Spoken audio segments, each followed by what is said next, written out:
Hi everyone, welcome to my channel Kolluri Sravani food vlogs.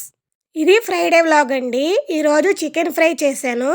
దీన్ని bachelors కూడా చాలా సింపుల్గా ప్రిపేర్ చేసుకోవచ్చు. చూసారు కదా ఎంత జ్యూసీగా ఉందో.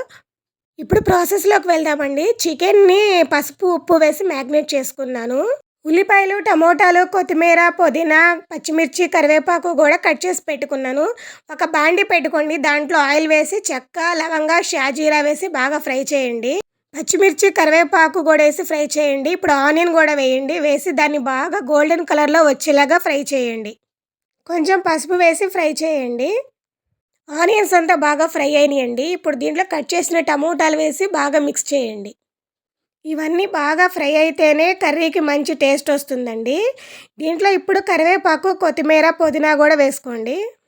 బాగా మిక్స్ చేయండి. కర్రీకి అంతా బాగా పడుతుందండి ఇలా మిక్స్ చేయడం వల్ల. ఇంకా అల్లం చిల్లువ పేస్ట్ కూడా మనం రెడీ చేసుకుందాము. చేసి ఇప్పుడు దీంట్లో వేసేసాను. మనం మ్యాగ్నేట్ చేసుకున్న చికెన్ కూడా వేసాను. వేసి ఒక 5 నిమిషాలు బాగా ఫ్రై అవనివ్వండి. చూసారు కదండి, మసాలా అంతా చికెన్కి బాగా పట్టాలి. ఒక 5 నిమిషాలు క్లోజ్ చేసి తీద్దాము.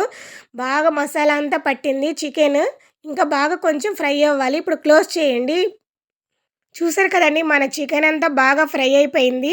దాంట్లో ఉన్న వాటర్ అంతా కూడా కుక్ అయిపోయింది. దీంట్లో కొంచెం గరం మసాలా వేసి బాగా ఫ్రై చేసుకోండి. ఇది మనం మూత పెట్టేసి ఫ్రై చేసుకుంటా ఉంటే బాగా ఫ్రై అవుతుంది. దీనిలో కొంచెం కొత్తిమీర, పుదీనా కూడా వేసుకోండి. చూసారు కదండి, మన యమ్మీ చికెన్ ఫ్రై రెడీ అయిపోయింది.